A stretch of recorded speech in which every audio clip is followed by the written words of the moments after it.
Bien, antes de comenzar, estamos ya cerrando el capítulo 7 del libro de los Hebreos, este tema tan maravilloso que introdujo el autor, que es el sacerdocio de Melquisedec. Así que vamos a leer los versículos 20 hasta el 28, que es el último de este capítulo. Así que lo invito a buscarlo, Hebreos capítulo 7, del versículo 20 al 28, lo leeremos en la versión Reina Valera. Eso. Bien, si usted ya lo ha encontrado, o también lo puede seguir la lectura en la pantalla, lo leemos así en el nombre del Señor. Dice, y esto no fue hecho sin juramento, porque los otros ciertamente sin juramento fueron hechos sacerdotes, pero este con el juramento del que le dijo, juró el Señor y no se arrepentirá, tú eres sacerdote para siempre según el orden de Melquisedec.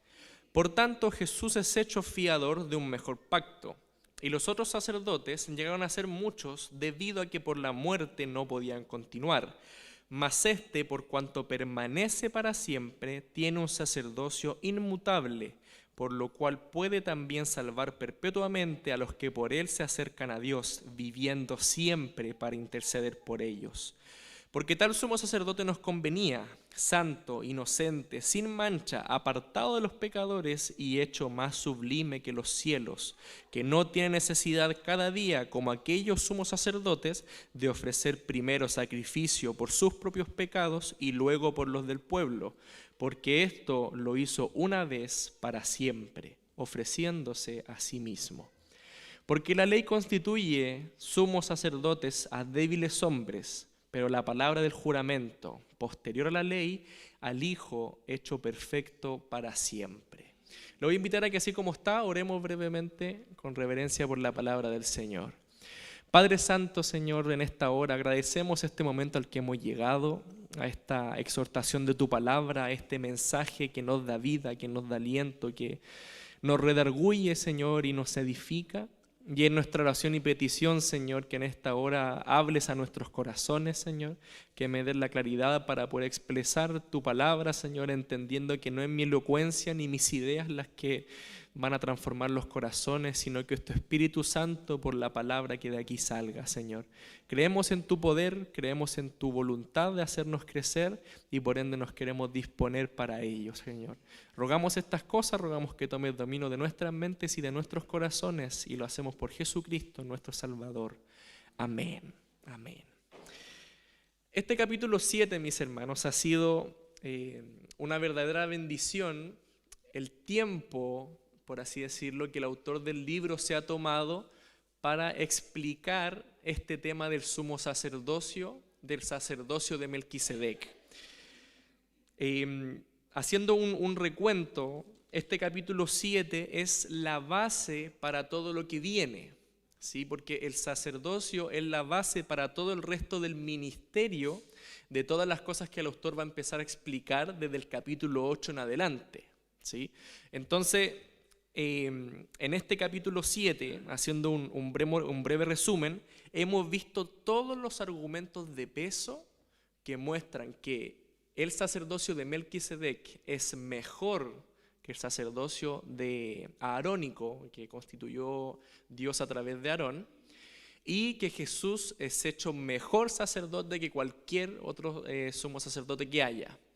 Y recuerdo predicaciones como por ejemplo nuestro hermano Daniel, que nos daba argumentos de que Abraham dio diezmos a Melquisedec y por ende Leví también estaba en Abraham dando los diezmos. Melquisedec bendijo a Abraham, quien es el padre de las promesas. Además, el autor hablaba de que el sacerdocio levítico era temporal. Además, también luego nuestro hermano Juan Carlos nos hablaba de la imperfección del sacerdocio arónico, puesto que iban muriendo y que no perfeccionaban realmente a los que por él se acercaban a Dios.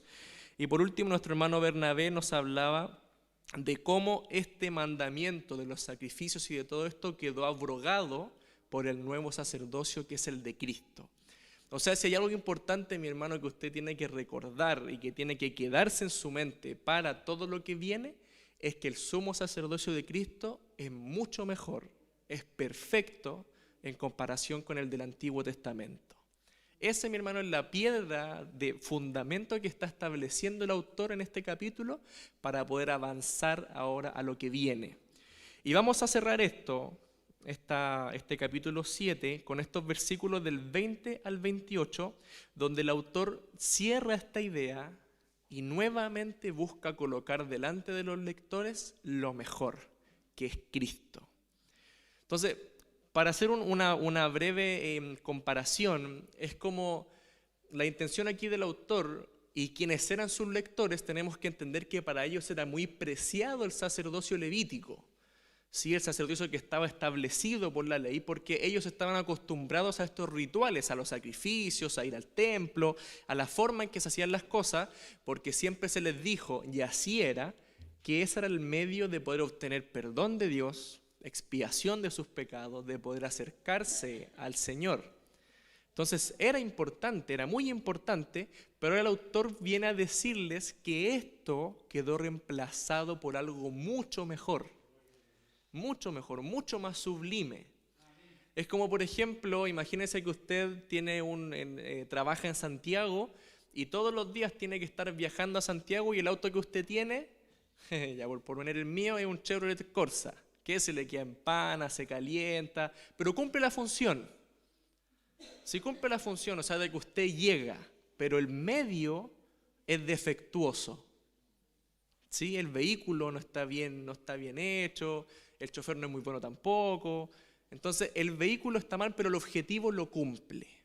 Entonces el autor lo que viene a decirle a usted en este caso es viene a traerle y decirle, mire, ahora Cristo viene a ser un Lamborghini que le trae delante para que usted cumpla la función. El objetivo del sacerdocio, ese no ha cambiado.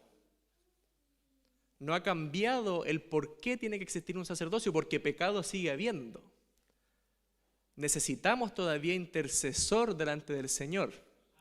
Pero lo que cambió fue el medio. ¿Sí? Ya no es el sacerdocio antiguo, ya no son los sacrificios, no son las ofrendas que continuamente había que hacer, sino que ahora el sacerdocio lo asumió Cristo, un sacerdocio perfecto en los cielos. Y este es el enfoque que tenemos que tener.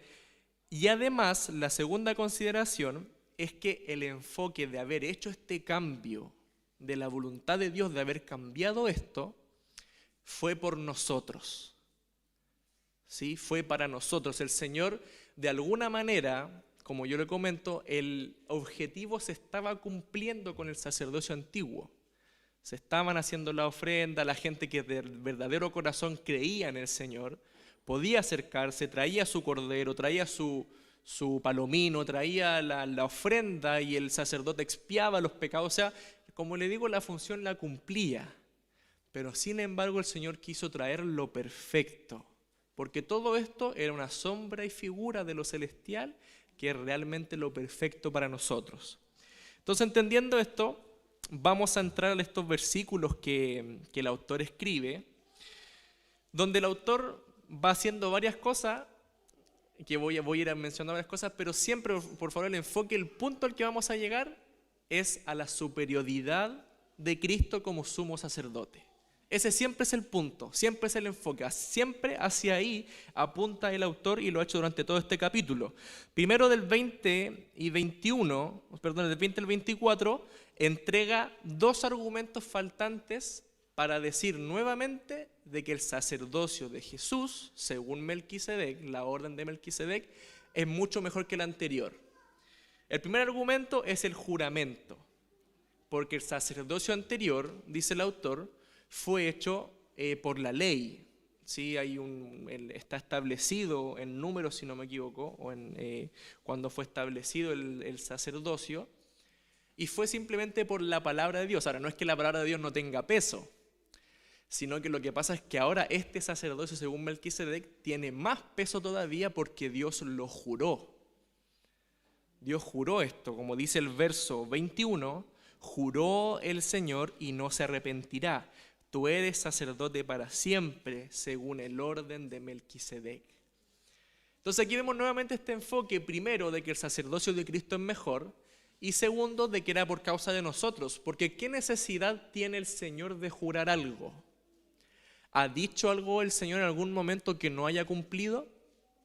Nunca. Hay un salmo, que si no me equivoco es el 95, que dice que el Señor es poderoso y que Él todo lo que ha querido lo ha hecho. Nada se ha detenido en su poder. Mi hermano, Él dijo en 3 palabras, Él creó la luz y la luz no se resistió y la hizo de lo que no existía y creó, y hasta el día de hoy tenemos luz y la luz nunca va a dejar de ser hasta que el Señor consume todas las cosas y tengamos la luz celestial de Él.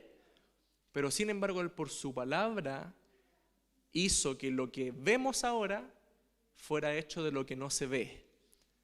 De manera que su palabra es inmutable, o sea que si Dios dice algo sin jurarlo, sabemos que es cierto, que es algo ciertísimo. Pero sin embargo, una vez más por causa de nosotros y para mostrar la superioridad para nosotros de este sacerdocio de Cristo, Él introduce el juramento. Él jura. No solamente lo dice, porque fíjese que este versículo, que lo toma el autor del Salmo 110, ya lo había mencionado anteriormente. Varias veces ya lo había mencionado. De hecho, el domingo lo vimos con nuestro hermano Bernabé en el versículo 17, donde él lo toma, pero no menciona lo del juramento, sino que menciona únicamente el hecho de tú eres sacerdote para siempre, según el orden de Melquisedec. Entonces el autor se dejó este argumento para casi al final, para decir que además de que Dios lo dijo, Él lo juró. Lo juró.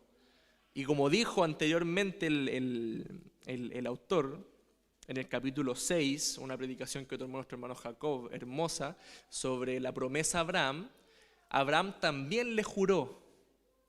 Y una vez más es por causa de nuestra humanidad. Para nosotros fue ese juramento. Para que nosotros considerásemos, como consideramos cierta toda la palabra de Dios, más aún es cierto el hecho de este sacerdocio según el orden de Melquisedec. Y el segundo argumento que entrega es la inmortalidad de nuestro Señor Jesucristo, que lo encontramos en el verso 23. Y los otros sacerdotes llegaron a ser muchos debido a que por la muerte no podían continuar, mas este, por cuanto permanece para siempre, tiene un sacerdocio inmutable. El rol del sumo sacerdote era un rol vitalicio, ¿sí? Era un rol que no acababa, que acababa únicamente con la muerte del sumo sacerdote, y ahí se establecía otro. Entonces, de alguna manera, y esto como dato curioso, el sacerdocio como tal podía seguir con el ser humano, podía perpetuarse siempre porque el sacerdote iba muriendo y se ponía otro, e incluso un historiador menciona que hubieron en total 83 sumos sacerdotes desde que se estableció esta ley hasta que fue destruido el templo. Si usted recuerda, en el año 70 después de Cristo fue invadido Jerusalén por el emperador Tito, fue sitiado, fue destruido el templo, y no habiendo templo no hay más sacerdocio, no hay más sacrificio. Entonces hubieron 83 sumos sacerdotes, una cantidad considerable, pero sin embargo imperfecta, porque el sacerdocio, debido a su debilidad y a la muerte que tenía que enfrentar, no podía continuar. Y aquí el autor introduce un argumento tan maravilloso, que es el hecho de que Cristo esa muerte la venció. Él venció la muerte, Él no está sujeto ya a la muerte. Él murió, estuvo 3 días muerto, y sin embargo la muerte no lo pudo retener. Y se levantó de entre los muertos y hoy está a la diestra del Padre, y la muerte ya nunca más lo va a tocar, nunca más le va a alcanzar. Por ende, su sacerdocio no tiene fin.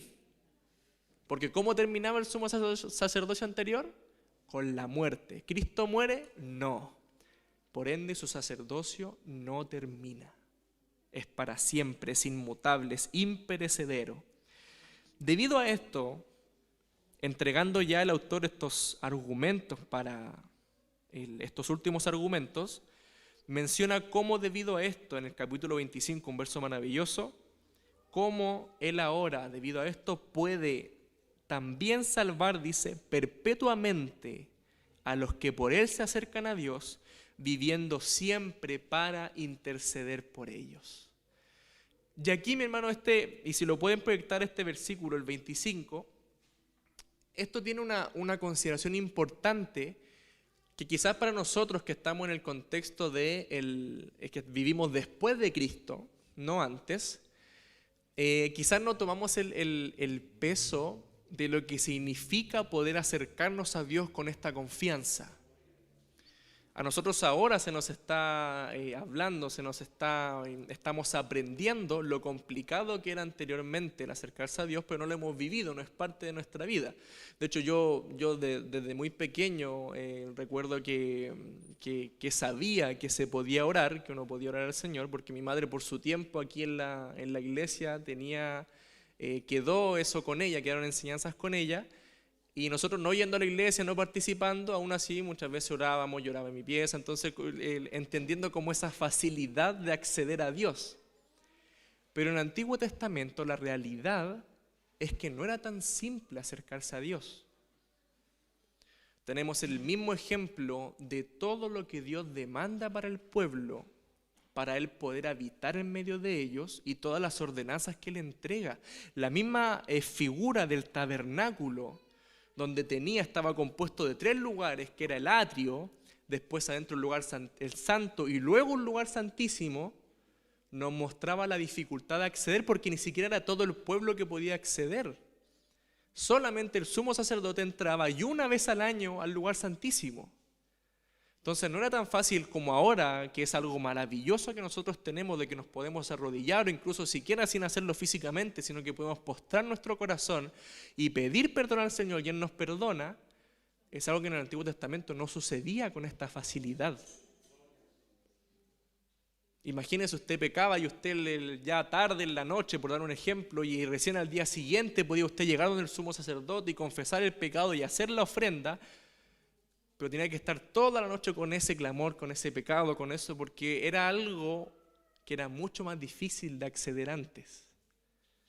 Pero nosotros vemos ahora con Cristo, en este versículo 25, que todo esto, y fíjese lo que dice, por lo cual puede también salvar perpetuamente a los que por Él se acercan a Dios, viviendo siempre para interceder por ellos. Y este salvar, mi hermano, tiene una consideración un poco siniestra. No porque sea malo el hecho de que Dios nos salve, ¿no? O sea, de que Jesús nos salve, sino que hay una referencia implícita a que quienes se acercaban a Dios en el Antiguo Testamento de una forma que Él no determinaba, su destino era la muerte. Entonces, si usted lo piensa cuando dice puede salvar a los que por Él se acercan a Dios, acercarse a Dios, como yo le digo, no era tan fácil. Aquí mismo en el libro de Hebreos, y unos versículos que yo en más de una ocasión en mis predicaciones he mencionado, en el capítulo 12, el versículo 18, menciona la dificultad de acercarse anteriormente a la presencia de Dios. El capítulo 12, el verso 18.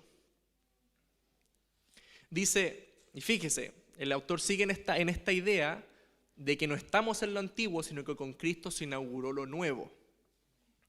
Dice el verso 18, porque no os habéis acercado al monte que se podía palpar y que ardía en fuego, a la oscuridad, a las tinieblas y a la tempestad, al sonido de la trompeta y a la voz que hablaba, la cual los que la oyeron rogaron que no se les hablase más, porque no podían soportar lo que se ordenaba. Si aún una bestia tocar el monte, será apedreada o pasada con el dardo. Y tan terrible era lo que se veía que Moisés dijo, estoy espantado y temblando. ¿Sabe qué era esto terrible que Moisés veía? Era la presencia de Dios en el monte Sinaí. Así de terrible era su presencia y acercarse a Él. De manera que cuando ahora se nos menciona que nos puede salvar, es porque nosotros estando en Cristo, cubiertos por este sacrificio maravilloso, podemos acercarnos confiadamente sin temor de que seamos pulverizados a causa de nuestro pecado y de nuestra maldad, sin temor de que nuestra propia inmundicia espiritual nos haga merecedores de esa misma ira de Dios en ese momento, porque Cristo ya la recibió. Él intercede, hay un acusador de día y de noche que acusa a los escogidos. Y es cierto, somos dignos de muerte, pero sin embargo Jesús intercede. ¿Y a dónde apunta Jesús cuando intercede ante el Padre? A la cruz. Mira ese pecado que usted ha cometido, que yo cometo cada día. Y le dice al Padre, yo ya lo pagué en la cruz. Ya está pagado ese pecado. Intercede por nosotros. Y aquí, mis hermanos, es necesario mencionarlo. Yo sé que es algo que nosotros comprendemos y que sabemos, pero hago este paréntesis porque es necesario para quienes nos puedan ver o para alguien que esté por primera vez. Con esto no me refiero al hecho de que ahora, siendo salvados, podemos pecar siempre porque vamos a tener a Jesús con nosotros. Eso yo sé que usted lo sabe, pero tengo que mencionarlo nuevamente porque es necesario debido al contexto de lo que estamos hablando. Él puede interceder perpetuamente, puede salvar perpetuamente a los que por Él se acercan a Dios, viviendo siempre para interceder por ellos. Qué maravillosa la realidad, mis hermanos. Y seguimos en el versículo 26 y 27, donde una vez más el autor apunta a nosotros, a los lectores, ¿para quiénes fue esto? Y comienza el versículo 26, porque tal sumo sacerdote nos convenía. No le convenía al Señor, no le convenía a Dios, el soberano del universo. No, nos convenía a nosotros, este sumo sacerdote. Para nosotros lo hizo. Y fíjese esta maravilla que el Señor ha hecho. Un sumo sacerdote santo, inocente, sin mancha, apartado de los pecadores y hecho más sublime que los cielos. Aquí, mis hermanos, esta diferencia que tenemos de este sumo sacerdocio se palpa, la podemos ver en la debilidad que tenían los antiguos.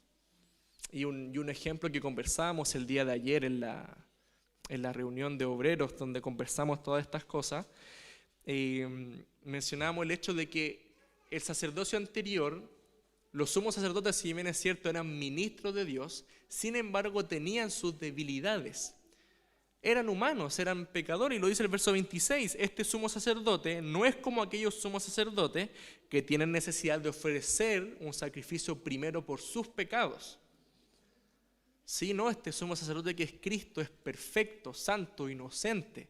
Entonces, en el Antiguo Testamento recordamos cómo, y nos imaginábamos, cómo podía ser, por ejemplo, imagínese de que usted viene por un pecado que ya ha cometido antes. Y usted viene aquí con su cordero, viene a traerlo ante el sumo sacerdote para hacer sacrificio, y el sumo sacerdote lo ve a lo lejos venir y dice, ¿de nuevo otra vez el mismo pecado? Así, pero ya, pues si es la quinta vez ya. Entonces, y esto debido a la humanidad del sumo sacerdote.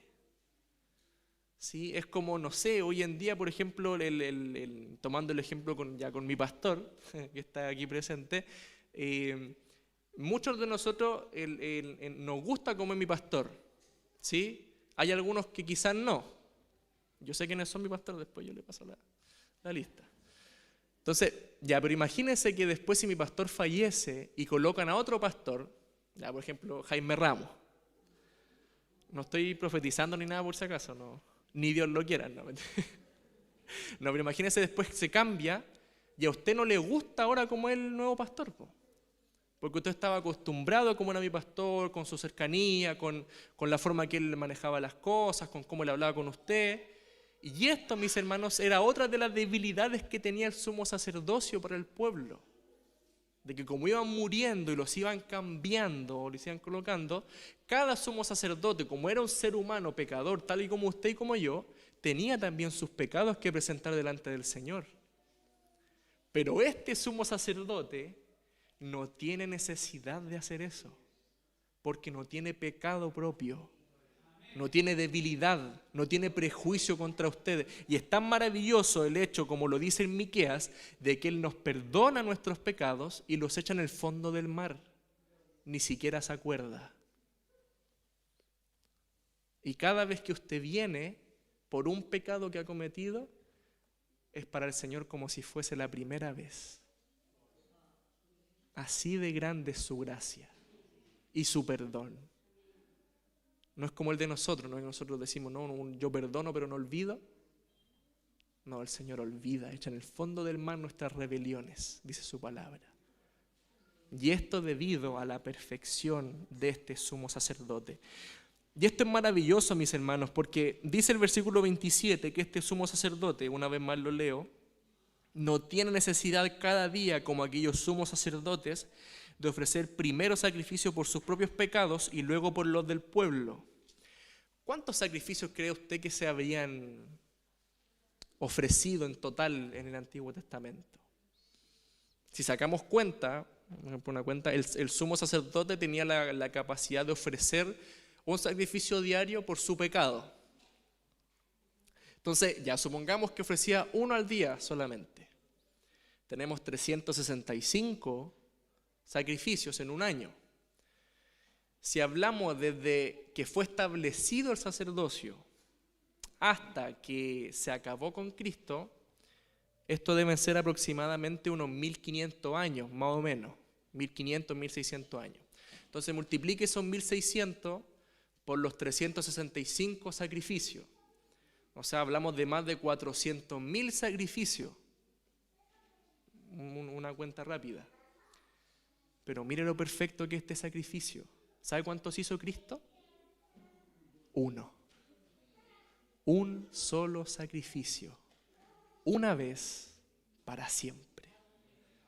Dice la última línea del verso 27. Porque esto lo hizo una vez y para siempre, ofreciéndose a sí mismo.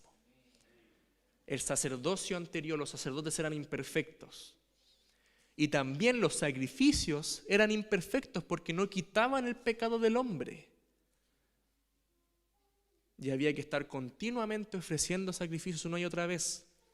Pero aquí esto me recuerda a un eco que hace Juan el Bautista cuando ve a Jesús. Dice, he aquí el Cordero que quita el pecado del mundo. Mi hermano, todos sus pecados, todos los míos, todos los nuestros, estuvieron contenidos ya en ese sacrificio. Cuando usted peca, no es que Cristo se vuelve a ofrecer y vuelve a morir con el fin de intención ante el Padre. No, ese pecado ya está pagado en la cruz. Fue un sacrificio. Uno para siempre y que lo hizo él mismo. Entonces, como el sacerdocio era imperfecto y como los sacrificios eran imperfectos, Dios mismo, la segunda persona de la Trinidad, vino a tomar ambos lugares. Vino a ser el sacrificio perfecto y vino a ser el sumo sacerdote perfecto. Mire qué maravilla. Reemplazó lo imperfecto, lo perecedero, por lo perfecto. Y por último, mis hermanos, el verso 28 termina con este contraste, hace como un pequeño resumen de esto, de todo esto que se ha comparado en el capítulo 7, y dice, porque la ley constituye sumos sacerdotes a débiles hombres, pero la palabra del juramento posterior a la ley, al Hijo hecho perfecto para siempre. Perfecto para siempre, o sea, completo. No es que Cristo no haya sido perfecto siempre, no, sino que por lo que Él vivió, por todo el proceso que se le hizo pasar, Él ahora fue hecho el sumo sacerdote perfecto. No hay nada que modificarle, no hay nada que quitar ni que agregar, no hay nada que moverle a Él para que sea ideal, no, es perfecto. Es perfecto.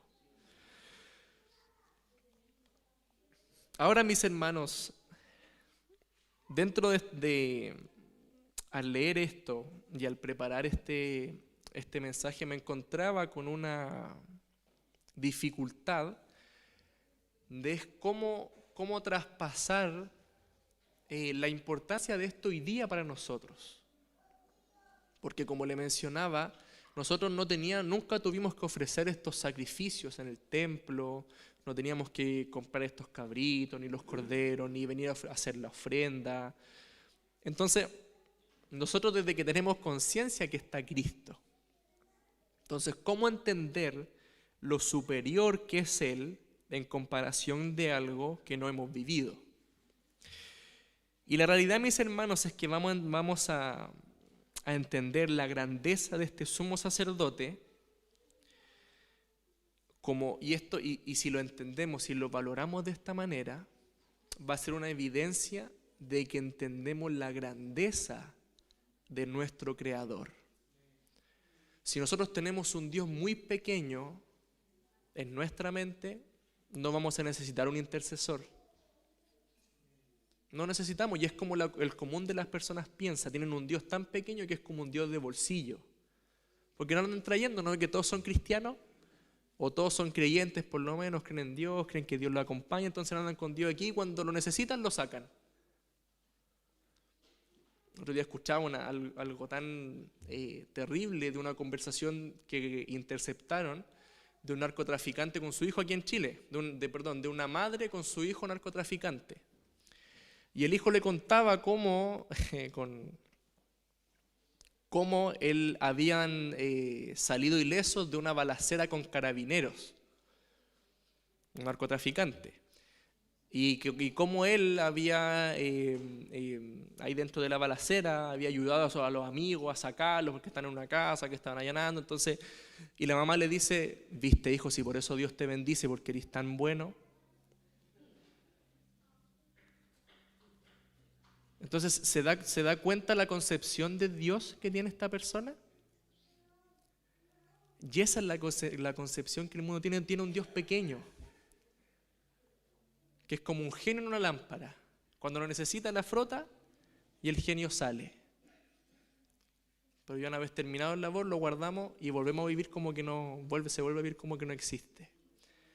Sin embargo, nosotros, si comprendemos la grandeza de nuestro Dios, su inmanencia, su omnipotencia, su trascendencia, nos vamos a dar cuenta de que no podemos nosotros mismos acercarnos a Él por nosotros, que necesitamos un intercesor, y este intercesor es Cristo. Este intercesor es Cristo. Mientras más famosa, más poderosa sea una persona en este mundo, usted tiene dos formas de acercarse a ella. Y aquí me baso un poco en el ejemplo que decía nuestro hermano Bernabé el domingo. Dos opciones: o usted también está al mismo nivel, para como conocerse entre celebridades, una cosa así, o si no, usted conoce a alguien que es amigo suyo y que aparte conoce a esa persona. Nosotros no somos como Dios. Para nada. No somos para nada como Dios. Pero sin embargo, tenemos a uno que murió por nosotros y que ahora no solamente lo conocemos, sino que estamos en Él y Él está en nosotros. Y por Él ahora podemos acceder confiadamente a la presencia de Dios, a su trono, de tal manera que el apóstol Pablo dice en su carta a los Efesios que Él nos hizo sentar juntamente con Cristo en los lugares celestiales. Lo busco para leerlo.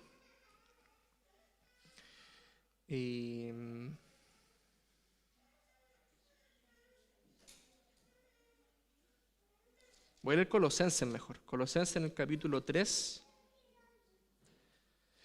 Dice, si pues habéis resucitado con Cristo, buscad las cosas de arriba, donde está Cristo sentado a la diestra de Dios. Poned la mira en las cosas de arriba, no en las de la tierra, porque habéis muerto y vuestra vida está escondida con Cristo en Dios.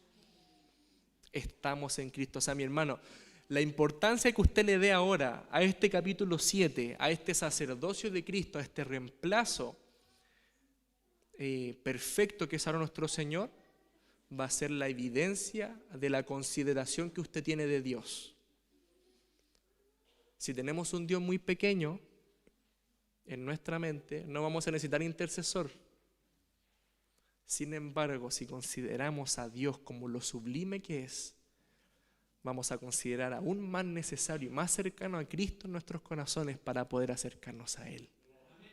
Para poder acercarnos a Él. Esto, mi hermano, una vez más lo repito, como aplicación para nosotros, es que este reemplazo, este sumo sacerdocio perfecto de Cristo, fue hecho para nosotros, porque no podemos agradar a Cristo con nuestras obras, no podemos acercarnos por nosotros. Necesitamos a Cristo como intercesor, y Él es el mejor mediador entre Dios y los hombres.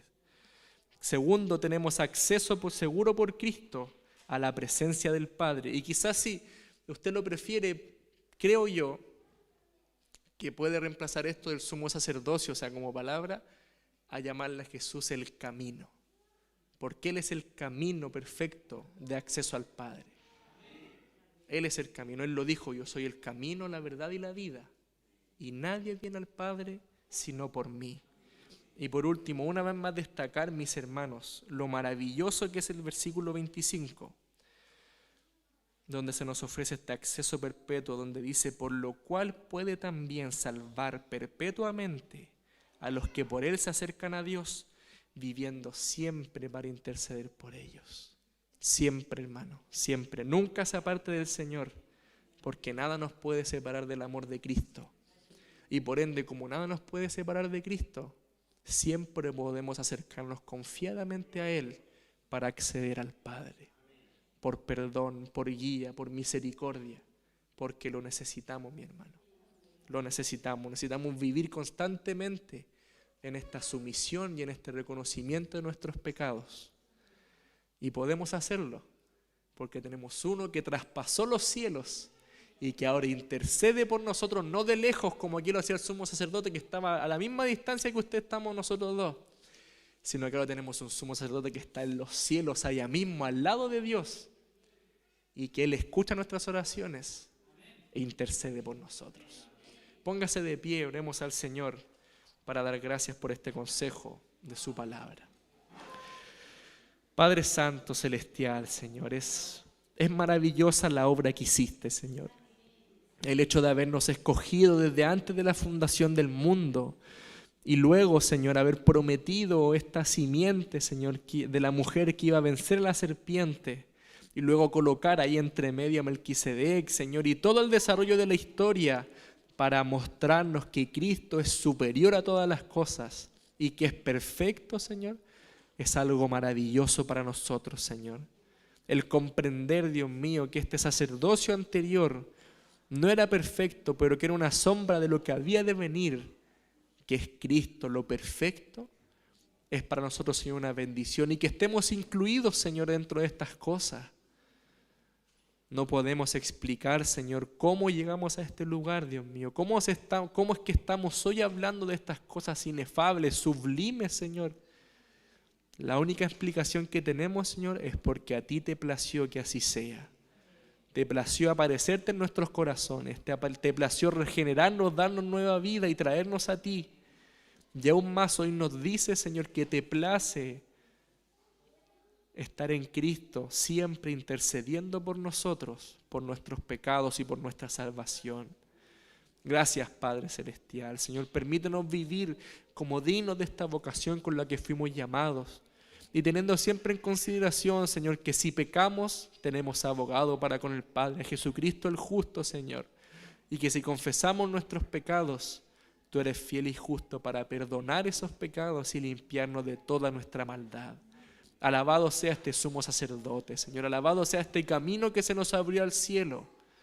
Porque sin ese camino perfecto no teníamos posibilidad alguna de acercarnos a ti. Y si nos acercábamos, Señor, lo único que íbamos a recibir era tu ira y tu condenación por nuestro pecado.